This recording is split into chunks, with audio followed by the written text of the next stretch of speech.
समाचार सेवा प्रभाग से प्रस्तुत है साप्ताहिक कार्यक्रम पब्लिक स्पीक में आप सभी का स्वागत है। मैं हूं निखिल कुमार और आज का हमारा विषय है सर्दी के दौरान सुरक्षित और स्वस्थ रहने के उपायों पर परिचर्चा। इस विषय पर बातचीत करने और आपके प्रश्नों का उत्तर देने के लिए आज स्टूडियो में आमंत्रित विशेषज्ञ हैं पृथ्वी विज्ञान मंत्रालय के मौसम विभाग में वैज्ञानिक डॉक्टर R.K. जनामणि और अखिल भारतीय आयुर्विज्ञान संस्थान में मेडिसिन विभाग के पूर्व प्रमुख डॉक्टर S.K. शर्मा। आप दोनों का बहुत बहुत स्वागत है। नमस्कार।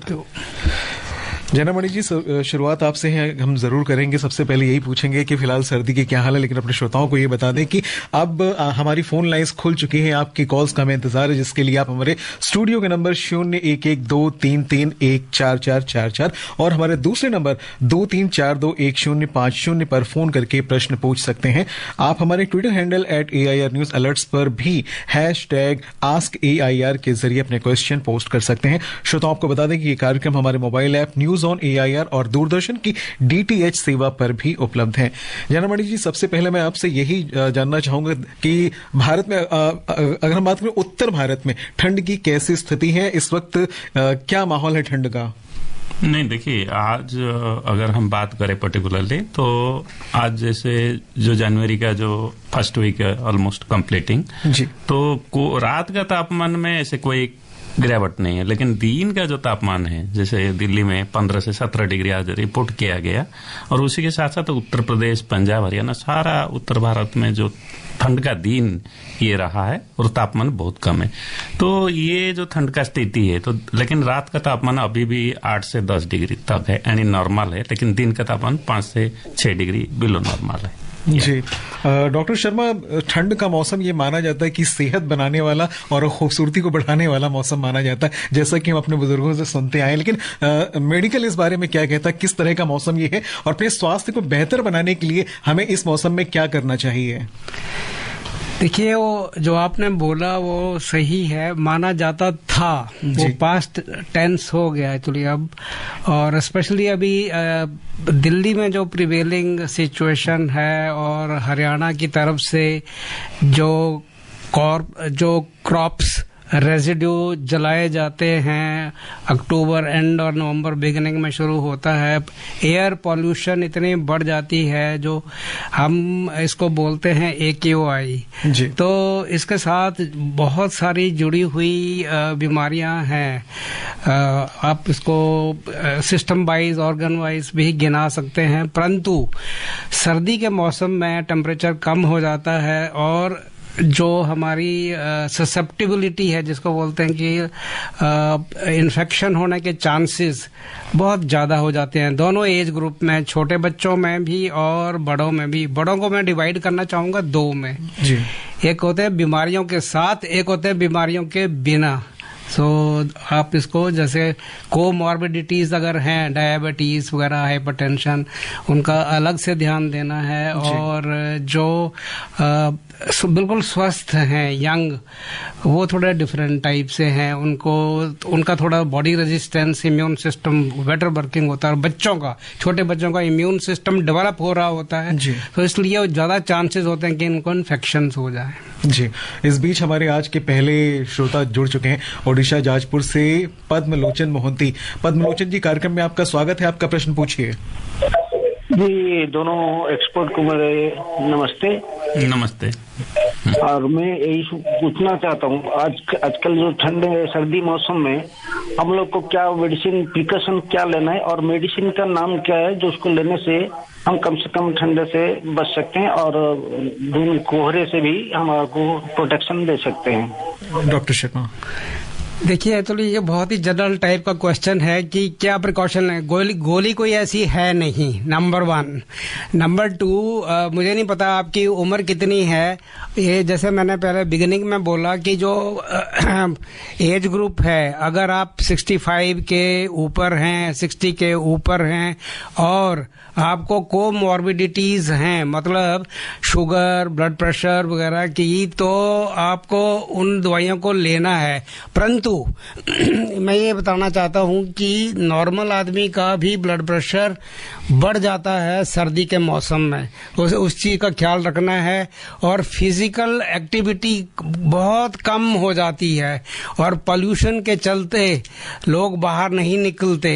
सो ये सारे ऐड करके एक्चुअली जो शुगर के पेशेंट हैं या जिनको शुगर नहीं है उनको भी प्रॉब्लम हो सकती है, वो अपना ब्लड टेस्ट वगैरह करवाते रहें। और अगर ब्लड प्रेशर का पेशेंट ऑलरेडी ब्लड प्रेशर की दवाइयाँ खा रहा है, हो सकता है कि वो अनकंट्रोल्ड हो गया हो उसका ब्लड प्रेशर।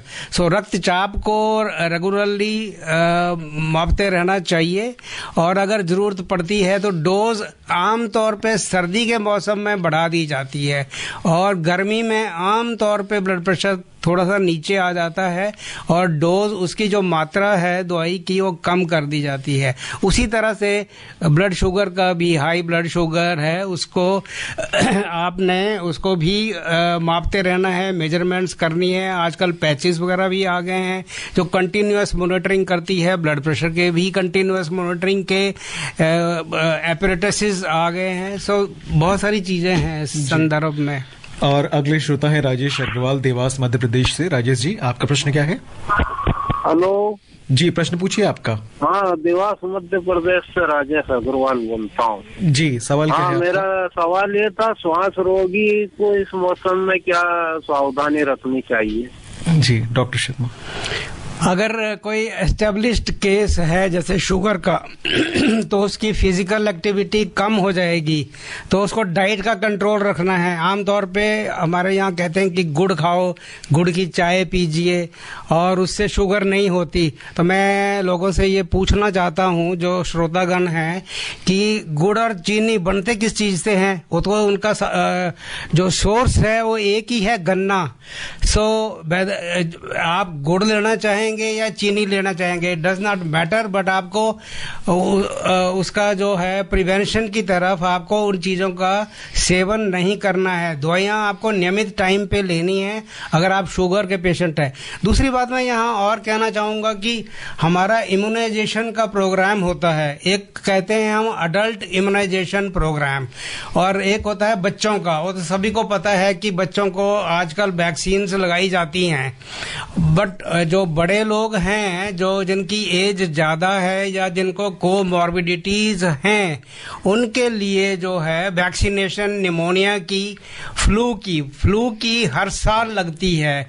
और निमोनिया की जो बैक्टीरियल है, निमोकॉकल जिसको बोलते हैं, उसमें नंबर 13 है और 23 है। ये आपको हर 5 साल के बाद लगेगी और 13 नंबर और 23 में 8 हफ्ते का गैप होता है। सो इसके लिए आप अपने जो डॉक्टर्स हैं या चिकित्सक हैं उनको जरूर कंसल्ट करिए कि क्या क्या इम्यूनाइजेशंस हम लगा सकते हैं। एक और बात मैं कहना चाहूंगा कि रिसेंटली आपने भी सुना होगा कि रेस्पिरेटरी सिंसिशियल वायरस RSV बच्चों में काफी कॉमन है। अब इंडिया में इसका जो है सर्वेलेंस कितना स्ट्रांग है ये नहीं पता। चलिए, बच्चों में काफी कॉमन है और मोर्टेलिटी भी काफी ज्यादा है। जी, जनामणि जी, अभी जो स्थिति चल रही है मौसम की, इस तरह की स्थिति आगे और कितने दिनों तक बने रहने का अनुमान है या अभी जल्द ही इस चीज से थोड़ा सा राहत मिलने की संभावना है? नहीं, जैसे अभी जो तापमान चल रहा है अभी तो शुरू है। एक्चुअली ठंड कहाँ शुरू हुआ? जनवरी फरवरी ठंड का सीजन माना जाता है और पूरा होली बाकी है। तो इसलिए जो मतलब सभी को ये जरूर ध्यान देना चाहिए कि जो पीक ठंड का सीजन होता है वो जनवरी 2nd वीक से फरवरी 1st वीक तक होता है। तो अभी मैंने जैसे बताया 8 से 9 तारीख तक जो है ठंड का लहर चलेगा। जैसे तापमान 3 से 5 डिग्री आ सकता है पंजाब, हरियाणा, दिल्ली, बहुत सारा जगह में। तो लेकिन ये बारिश और स्नोफॉल जो चल रहा है यही तो ठंड आगे जाके बढ़ाएगा। और दूसरा मैं ये बोलना चाहता हूँ कि जो ठंड का हवा है, जो विंड चिली बोलते हैं हम लोग, जैसे आज पता चल रहा है, कोई अगर दिल्ली में है उसको पता चलेगा। इवन रात का तापमान अगर 9 डिग्री 10 डिग्री भी है, दिन का तापमान अगर जैसे 16-17 डिग्री है, फिर भी ठंड जैसे लगता है, जैसे फील फैक्टर जैसे लगता है 8-9 डिग्री या रात में जैसे 5 डिग्री। तो सारा ध्यान देना चाहिए और घर के अंदर ज्यादा टाइम रुकना चाहिए। और हमारे अगले श्रोता है हिसार हरियाणा से राजेंद्र जी। राजेंद्र जी, स्वागत है आपका कार्यक्रम में। निखिल जी नमस्कार। जी नमस्कार। डॉक्टर शर्मा जी एम्स के बहुत बड़े अच्छे डॉक्टर, इनको नमस्कार जी। नमस्कार। सवाल पूछिए आपका। शीतलहर ये जो चलती है इससे दिमाग पे कितना असर पड़ता है? दूसरा क्या खून की कमी से मतलब ठंड लगती है ज्यादा, तो इसमें क्या खून की कुछ कमी होती है इसीलिए ज्यादा लगती है क्या? यही सवाल। नमस्कार जी। हाँ, ये जो आपने क्वेश्चन पूछा, पहले तो ये पता लगाना चाहिए कि अगर हेमोग्लोबिन की बात करते हैं जो सीबीसी के साथ होता है कि खून की कमी कितनी है, उसके आधार पे डिपेंड करेगा, रिकमेंडेशन होगी कि आपको किस तरह, और साथ में विटामिन B12, आयरन और B9, उसको दूसरा नाम फोलेट भी है, फोलिक एसिड, इनकी मेजरमेंट ब्लड में करनी चाहिए। अगर लो है तो उसको ऊपर लेवल तक ले 12 और 13 के ऊपर होना चाहिए, क्योंकि अगर ये कम होगा तो ऑक्सीजन कैरिंग कैपेसिटी ब्लड की कम होगी, इसलिए उसका ठीक रहना, मतलब जो नॉर्मल मेजरमेंट्स होती हैं 12 के ऊपर या 13 के ऊपर, डिपेंड करता है मेल या फीमेल है, तो वो ठीक रहना चाहिए। और इन्होंने दूसरा प्रश्न क्या किया? एक तो अनेमिया का था, खून की कमी से मतलब इन्हें, और सर पर क्या असर पड़ता है? क्या ठंड का सर पर? हाँ, सर पर एक्चुअली जो असर पड़ने वाला है वो पहले तो आप हेमोग्लोबिन को ठीक करिए, क्योंकि अगर आप टेम्परेचर की बात करते हैं डायरेक्टली, अगर आपको टेम्परेचर लो चल रहा है, शीतलहर चल रही है, थोड़ा ब्रेन का फंक्शनिंग, सर्कुलेशन का भी प्रॉब्लम हो सकता है, और जैसे ब्लड प्रेशर अगर बढ़ गया तो उससे डायरेक्ट फंक्शनिंग में कोई अफेक्ट नहीं आता, परंतु अगर हाइपोथर्मिया, जिसको हम बोलते हैं कि temperature, body temperature, core temperature नहीं, जो हम लगाते हैं एक्जिला में, उसकी बात नहीं कर रहा हूं मैं, मुंह की टेम्परेचर की बात कर रहा हूं। यूजुअली जो हाइपोथर्मिया होता है उसको हम रेक्टल टेम्परेचर से मापते हैं, तो उस टेम्परेचर से हम कह सकते हैं कि हाइपोथर्मिया है। तो उसमें ब्लड प्रेशर का जरा ख्याल रखना है, और आपको जैसे मैंने पहले भी बताया डायबिटीज, और आपका इम्यूनाइजेशन जो है, वैक्सीनेशन रिकमेंडेशन, वो आप डॉक्टर के संपर्क में रह के बात करें कि ये हमें क्या क्या लेना है, क्या नहीं लेना है। और ऑक्सीजन सैचुरेशन ठीक होनी चाहिए। जैसे आपको पता है कोविड के टाइम पे भी ये एक बहुत बड़ा मुद्दा बन गया था, टॉपिक बन गया था, 94, 98 होना चाहिए। और दिल्ली से जगदीश जोशी जी हैं हमारे साथ में, उनसे हम बात कर लेते हैं। जगदीश जी। हाँ जी, नमस्कार सर। जी नमस्कार, सवाल क्या है आपका? हाँ, दोनों एक्सपर्ट बैठे हैं, इनको भी नमस्कार। नमस्कार। हाँ, तो मेरा नॉर्मल से क्वेश्चन है। एक तो ये है कि ठंड में, जैसे दिल्ली में हम रहे हैं तो हमें दोहरी मार झेल रहे हैं, ठंड भी पॉल्यूशन भी। तो मेरी एज 45 है, तो हम क्या अपने खान पान का क्या कुछ ऐसा लें जो मतलब इससे हम मतलब लड़ पाए? और दूसरा, एक नया वायरस जो है HMPV, तो ये जो है ये ठंड के मौसम में एक्टिव होता है, या ये मतलब इसके लिए बचाव के लिए क्या कर सकते हैं, और ये ठंड के अलावा भी ये एक्टिव हो सकता है? बस ये नॉर्मल से 2 क्वेश्चन है सर। जी सर आप बताएं शर्मा जी। जो आपका सेकंड क्वेश्चन है उसको मैं पहले लेता हूं। जो इसके ज्यादा केसेस नहीं आए हैं, कुछ गुजरात में, कर्नाटका में कुछ केसेस हुए हैं, बच्चों में भी हुए हैं, और ये बिल्कुल जुकाम की तरह ही है। अभी इसकी वैक्सीन का कोई कुछ ये हमें मालूम नहीं है ज्यादा, और अभी इवॉल्व हो रहा है, पर एक माइल्ड इलनेस है। पर जो आपने क्वेश्चन पूछा, पहले वाला क्वेश्चन की आपकी एज 45 है, तो मैं ये जानना चाहूंगा कि आप सिगरेट पीते हैं, नहीं पीते हैं, आपके लंग्स कैसे हैं, कोई आपको डायबिटीज, हाइपरटेंशन का प्रॉब्लम तो नहीं है, कोई दवाई तो नहीं खाते हैं? इन चीजों का आंसर जानना मेरे लिए जरूरी है, तभी मैं रेकमेंड कर सकता हूं कि क्या दवाई आप ले सकते हैं, क्या नहीं ले सकते हैं। पर इन जनरल मैं ये कहना चाहूंगा कि जैसे इन्होंने भी, डॉक्टर साहब ने बोला कि आप थोड़ा सा बचाव करें ठंड से, और अपने बदन को ढक के रखें जब बाहर निकलते हैं, कान और मुंह को, और हाथों में ग्लव्स पहन लें, और कपड़े आपके ठीक होने चाहिए, जो मतलब टेम्परेचर के अप्रोप्रिएट हो, ताकि आपको ठंड न लगे। जी जनमणि जी, ये जो इन्होंने प्रश्न पूछा कहीं ना कहीं वो शीतलहर से जुड़ा हुआ, जो ठंड की बहुत ही बड़ी स्थिति जिसे मानी जाती है, तो शीतलहर से इस वक्त किस तरह से बचाव किया जा सकता है? नहीं, देखिए जैसे प्रोफेसर साहब बताया कि जो मैं आपका जैसे डिपेंड करता है आप क्या कर रहे हैं। अगर घर के अंदर है तो घर के अंदर तो कि आप अपना हीटिंग सिस्टम चालू कर सकते हैं, लेकिन आपको सभी को मालूम होगा कि जो जैसे हीटर है ये भी बहुत खतरनाक होता है कि आप रात में लगा के सो गए तो एक्सीडेंट होता है। तो ठंड का सीजन में आप अगर बाहर का कहीं काम करने के लिए निकलते, जैसे हमारा एग्रीकल्चर जो फार्मर्स भाई है और जैसे लेबर रहते हैं जैसे हमारा कंस्ट्रक्शन बिल्डिंग में, तो आपको मल्टी लेयर क्लॉथ पहनना पड़ेगा। सिंगल क्लॉथ ना पहने, मोटा क्लॉथ, मल्टी लेयर पहने, आप थर्मल पहने और उसी के साथ साथ पूरा बॉडी ढंग रखे। जैसे बताया कि आप मतलब अपना मुंह पूरा क्लोज कर सकते हैं, तो जिसके वजह से आपके अंदर जो तापमान होता है, जैसे बॉडी का जो तापमान होता है 25 डिग्री या 25 to 28 डिग्री, तो बाहर का तापमान अगर आज जैसे 11 डिग्री फील होता है तो आप बाहर ऐसे नहीं जा सकते। और दूसरा जैसे बताया कि जो बच्चे हैं और जैसे जो सीनियर सिटीजन है उनके लिए स्पेशल केयर होना चाहिए। अपना जो मॉर्निंग वॉक है, जैसे बहुत सारे दिल्ली में सुबह निकल जाते हैं वॉक करने के लिए, आप शाम को शिफ्ट कर सकते हैं उसको, क्योंकि सुबह जो है ठंड ज्यादा रहता है, सुबह हवा रहता है, सुबह पॉल्यूशन भी बहुत ज्यादा रहता है। तो इसलिए ऑलवेज एडवाइजेबल कि अगर आप सीनियर सिटीजन है तो आप शाम को निकले, सुबह ना निकले। और यदि दिन के समय जाया जा सकता है क्या? दिन के जा सकते हैं, लेकिन आप मल्टी लेयर क्लॉथ और बॉडी पूरा कवर करके जाए, शू के साथ जाए। और हाँ, गर्म इस्तेमाल करिए, जैसे ठंड पानी कम ना पीजिए और खाना जो खाते हैं वो गर्म होना चाहिए। और उसी के साथ साथ आप देखिए कि आपका जो खान पान है वो डाइट फॉलो होना चाहिए। और अनदर चीज कि जैसे हम हीटर के पास बैठते हैं तो डिहाइड्रेशन का ज्यादा चांस रहता है।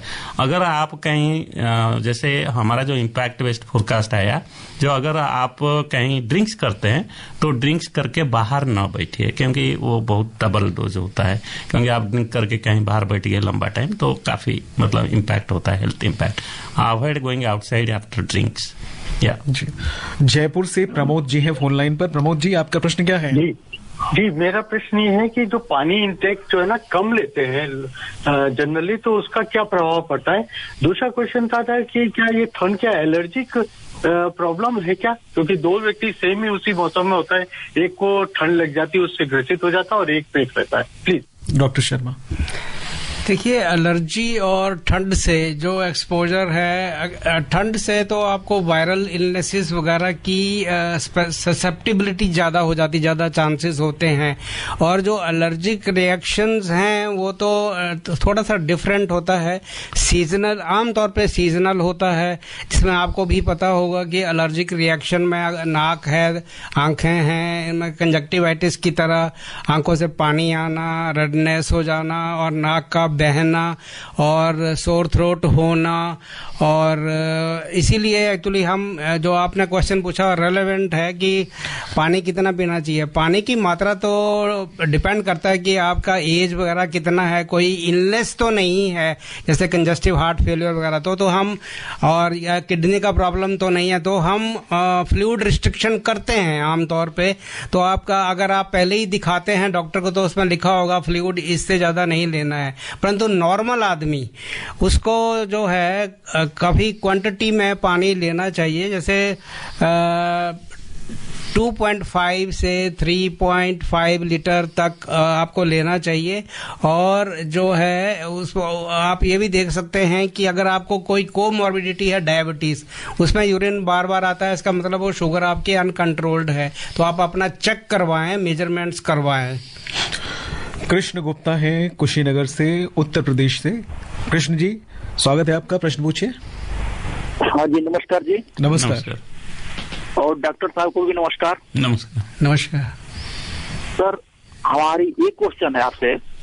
जी पूछिए। सर्दियों के मौसम में हमको बहुत ज्यादा खांसी होता है और सर्दी होता है, सर्दी जुकाम भी होता है। हाँ, मैं एक्चुअली देना चाहूंगा इसका जवाब कि आमतौर पे आपका एज कितना है?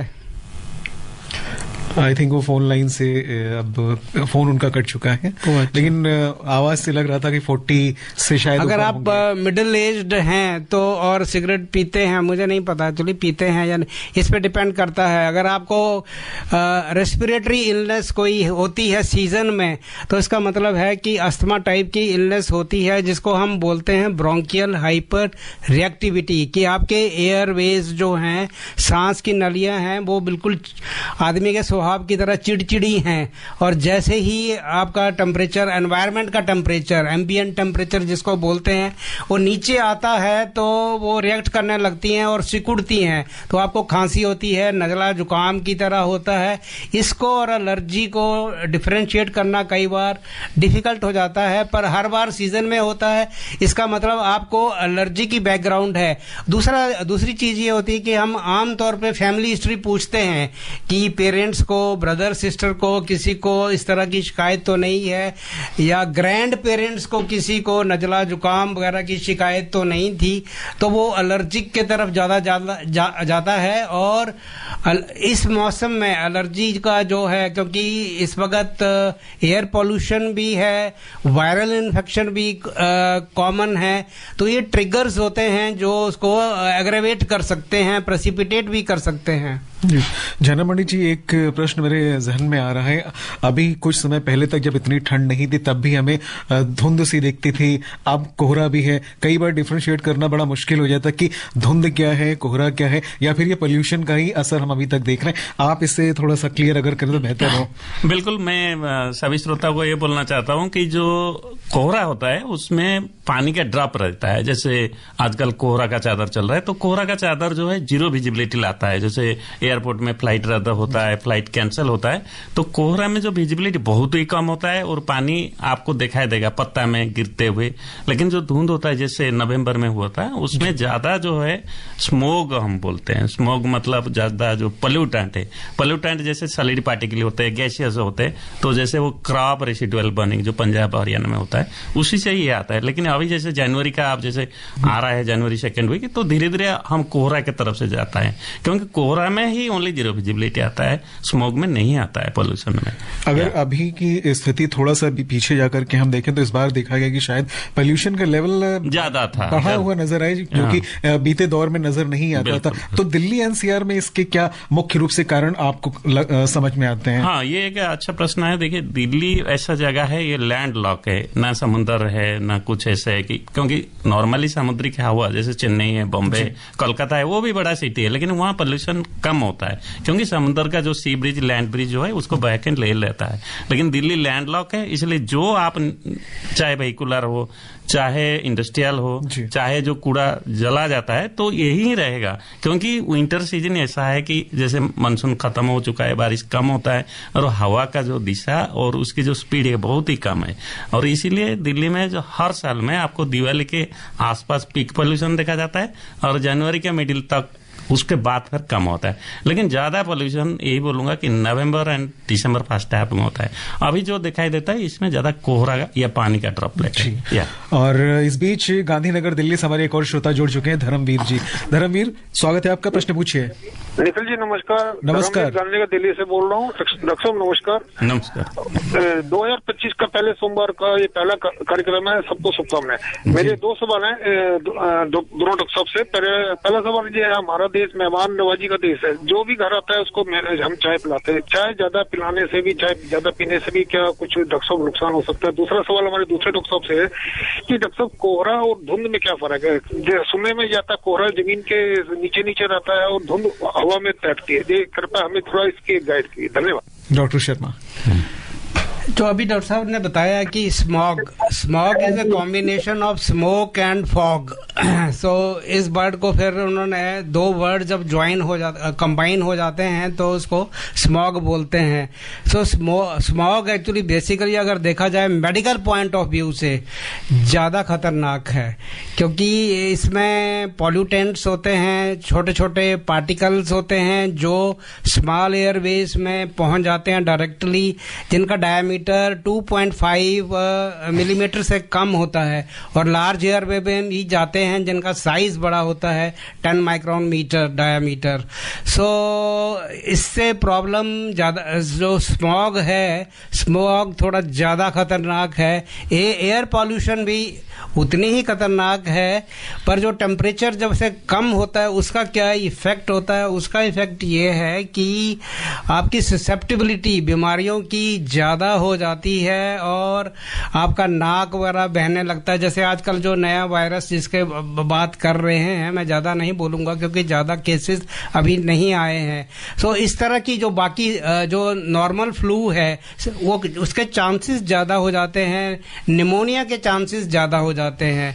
तो थोड़ा उसके लिए बचाव करने के लिए आप अगर उस एज ग्रुप में आते हैं जिसमें वैक्सीन लगनी चाहिए, स्पेशली जब आपको कोमॉर्बिडिटी है, डायबिटीज वगैरह है, तो आपको रेगुलरली वैक्सीन का अपना पता होना चाहिए कि मेरा स्केड्यूल के मुताबिक कब का ये है। और जो फ्लू की है, जो सीजनल फ्लू होता है, उसकी हर साल सितंबर एंड में या अक्टूबर में लगती है क्योंकि ये नई बनाई जाती है। सो इसके हिसाब से देख रहे हैं वायरल इलनेस, बैक्टीरियल इलनेसेस। या दूसरा जो चाय का बोल रहे थे कि चाय अगर पिए तो ठंड का क्या प्रभाव है? नहीं, इसका तो ये देखिए साइकोलॉजिकल है, ऐसा कुछ है नहीं। बिल्कुल आप एक्चुअली 10 कप भी पी सकते हैं, 5 भी पी सकते हैं। कई लोग ऐसे हैं जिनको जो पीते ही नहीं है, तो ऐसा कुछ है नहीं कि चाय से इम्यूनिटी बढ़ती है। No, I don't agree here. उन्होंने हालांकि हम लोग उस पर बात कर चुके थे कि धुंध और कोहरे में क्या वही मैंने बताया कि कोहरा में जो होता है पानी का जो लोड होता है, पानी का जो वाटर वेपर का जो ड्रॉपलेट है ज्यादा रहता है, और ये जनरली देखा ही जाता है, सुबह देखा जाता है जैसे पूरा एकदम व्हाइट नजर आएगा। लेकिन जो स्मोक है, जैसे बताया, शैलो फॉग, थोड़ा थोड़ा वाटर ड्रॉपलेट रहता है, काफी पॉल्यूशन अपलोड रहेगा, जैसे दिवाली में होता है, और आपको रात को दिखाई देगा, दिन भर दिखाई देगा। और जैसे वो पंजाब में जलाते हैं क्रॉप रेसिड्यूअल, वो भी होके आता है, जैसे नवंबर में दिखाई देगा। लेकिन अभी जो चल रहा है ये मेनली फॉग है या कोहरा। इस बीच हरिद्वार से रवि जवाली हमारे साथ फोन लाइन पर है। रवि जी, आपका सवाल पूछिए जल्दी से। हाँ सर, नमस्कार। नमस्कार। और को भी नमस्कार। सवाल पूछिए जल्दी से। हाँ, और आपको 9 वर्ष की हार्दिक में करता हूँ। ठीक है जी, मैं जानना चाहता हूँ कि मुझे सर्दी क्यों नहीं महसूस देती। मैं मतलब गर्मियों की तरह ही दिसंबर में भी सिंपल कपड़े पहनता हूँ, जैकेट वगैरह नहीं पहनता। जी, समस्या क्या है आपको? मुझे लगता है कि वो अपनी समस्या बता भी नहीं पाया और फोन शायद कट गया होगा। और हमारे एक और श्रोता हमारे साथ फोन लाइन पर है, मोहन पासवान, दरभंगा, बिहार से। मोहन जी, आपका प्रश्न पूछिए। जी सर, एक अच्छे प्रोग्राम। जी, प्रश्न पूछिए। अच्छे प्रोग्राम जी सर। किसी भी उम्र के व्यक्ति को किन किन बातों, खान पान, रहन सहन, बुढ़ापा पर ध्यान दे जिसके इस ठंडी के मौसम में विभिन्न बीमारियों से बच सके और समस्याओं से? जी जी, ये जानना चाह रहे थे कि किस तरह की मतलब कपड़े पहनने चाहिए, किस तरह की दिनचर्या रखनी चाहिए जिसकी वजह से ठंड से बचा जा सके आपसे। हाँ, ये तो चलिए आपको पहले ही बता चुके हैं हम कि अपने जिस्म को ढक के रखिए, और अगर ठंडी हवा चल रही है तो बहुत कम आपका जो एक्सपोज्ड पार्ट होना चाहिए, और एक्सट्रीमिटीज जो आपकी हाथ वगैरह हैं, और नीचे सॉक्स होनी चाहिए, जूते ठीक होने चाहिए, और कपड़े जो हैं गर्म पहनने हैं। और अगर कमरे के अंदर बैठे हैं, ऑफिस में भी बैठे हैं, तो आजकल हीटर वगैरह का भी इस्तेमाल करते हैं। शिमला से राकेश हमारे साथ है। राकेश, आपका सवाल क्या है? राकेश, आपका सवाल पूछिए। जी नमस्कार। मेरा सवाल ये कि जैसे हमारे शिमला में बर्फ गिरती है, तो मैं ये प्रश्न पूछना चाहता हूँ कि हमें बच्चों को बर्फ से कैसे बचाए, क्योंकि आजकल जो बच्चे जो है बर्फ में खेलने जाते हैं, लेकिन बर्फ में जो है बच्चों का जो ठंड का असर कैसे कैसे प्रयोग होता है, क्योंकि नसें भी जाम होती है ठंड के कारण। जी डॉक्टर साहब। हाँ, इसमें देखिए एक्चुअली जो आपके जो बच्चे हैं वो वैक्सीनेटेड होने चाहिए, और मैं भी शिमला में रहा हूँ, मैं पढ़ा हूँ वहाँ पर। ऐसा कुछ उन दिनों तो बर्फ रेगुलरली गिरती थी, अब तो कम गिर रही है, तो ऐसा कुछ है नहीं। और पर उनको जो है कपड़े गर्म पहनाइए, ये आप ख्याल रखिए, जूते हो, नंगे पाँव ना हो, हाथ वगैरह सारे ढके हुए होने चाहिए, हेड वगैरह जो है ईयर्स वगैरह सारे ढके हुए होने। डॉक्टर साहब, मैं यहाँ पर एक चीज जोड़ना चाहूंगा कि एंटीबायोटिक के बारे में लोगों को बड़ा भ्रम होता है, उसे जल्दी से बता दें कि उसमें क्या सावधानी बरतनी चाहिए एंटीबायोटिक के लिए।